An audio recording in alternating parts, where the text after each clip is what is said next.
Hello, everybody. Once again, Jerry Haron, your host, with you.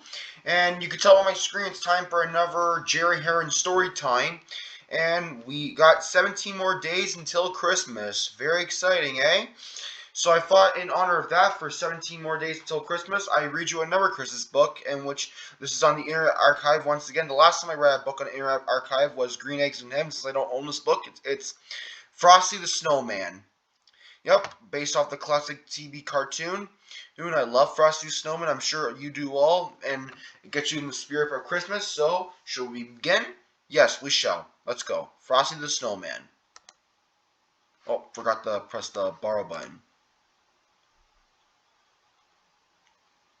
Here we go. Frosty the Snowman. Christmas is always a magical time, and this Christmas was to. Hold can I hold on? How do I put into a big screen so I can't really see? Here we go. Christmas is always a magical time, and this Christmas was no exception. Children, back to your seats, called the teacher. The snow can wait, Professor Hinkle. The magician is here. Unfortunately, Professor Hinkle was just about the worst magician in the world. And so I put the eggs into my magic hat, said Professor Hinkle. Abracadabra, and voila, the eggs have turned into a mess. Where is my rabbit? Hocus Pocus, where are you? He didn't know that his rabbit, Hocus Pocus, was hiding in the hat. The only thing that this hat is good for is the trash can, said Professor Hinkle. The magician's hat with Hocus Pocus underneath quickly hopped out the door. That was when the bell rang. The children were free for the whole Christmas holiday. Hey, look at the snow! Cried the children as they ran outside. They worked together to build the first snowman of the season. Once they had given the snowman a man eyes, a nose, and a mouth, it was time to name him. How about Frosty? Asked Karen. Frosty the Snowman. The children danced around Frosty as they sang about his button nose and his eyes made out of coral. Come back here, you! Cried Professor Hinkle, chasing Hocus Pocus. Suddenly, a gust of wind blew the hat onto Frosty's head.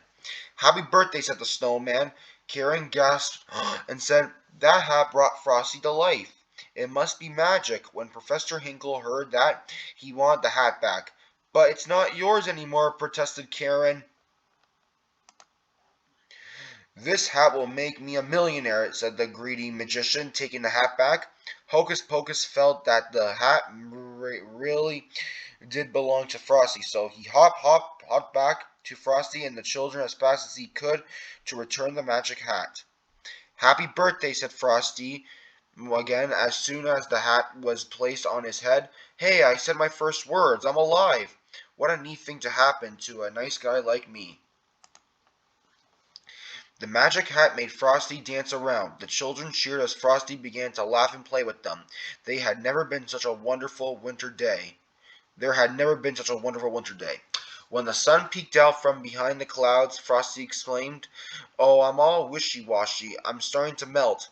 The children knew they needed to take Frosty someplace where he never melt, like the chilly North Pole. They decided to go to the railroad station and find a train for Frosty. Let's have a parade through town, shouted Frosty. Come on, kids, follow the leader. All too soon it was time for the train and Frosty to leave. I'll go with you, Frosty, said Karen. I'm sure I'll be back in time for supper. Karen, Frosty, and Hocus Pocus jumped into a refrigerator boxcar on a freight train headed north. No one saw Professor Hinkle sneak under the train car and hold on. A refrigerator boxcar is a splendid way to travel. Splendid, that is. If one is a snowman or a furry coated rabbit, but for a little girl like Karen, it was just too cold. So when the freight train made a stop, Frosty got them all out. No one saw Professor Hinkle jump off too. Frosty took Karen and Hocus Pocus to a wooded glen where they found the animals decorating the trees for their big celebrations. They knew Santa Claus was going to come that night. After Hocus Pocus spoke to the animals, they agreed to build a campfire to keep Karen warm. But it didn't take long for Professor Hinkle to catch up with the friends. Get on my shoulders, Karen, cried Frosty. Frosty, since he was made of snow, was the fastest belly whopper in the world. Soon he and Karen were sliding down a hill, leaving that greedy Professor Hinkle far behind. At the bottom of the hill was a tiny greenhouse for growling tropical poisonous. For Christmas, it was the perfect place for Karen to stay warm. "But Frosty, you'll melt in here," said Karen. "I'll only stay inside for a minute," Frosty assured her. But that nasty Professor Hinkle caught up with them once again. He locked the door, trapping Karen and Frosty inside. That night, Hocus Pocus led Santa Claus to the greenhouse to save Frosty, but by then, poor Frosty had melted completely. "Don't cry, Karen," said Santa kindly. "Frosty's not gone for good. You are..." Hold on, there's something on my laptop. What? "You see, he was made out of Christmas snow. Oh, you can bet your books that when a good jolly December wind kisses it, it'll turn to Christmas snow all over again. Just watch." Santa opened the door, and when the wind whirled in and out, Frosty was back. Santa was about to place the magic hat on Frosty's head when Professor Hinkle shouted, "I want that hat, and I want it now." Santa replied, "If you touch this hat, I'll never bring you another Christmas present. So go home right now and write, 'I am very sorry for what I did to Frosty 100 zillion times.' Then maybe, just maybe, you'll find something in your stocking tomorrow morning." Professor Hinkle was very sorry indeed. He ran straight home to start writing. "Happy birthday," said Frosty once more. Karen was happy to see her friend again, but now it was time to go home.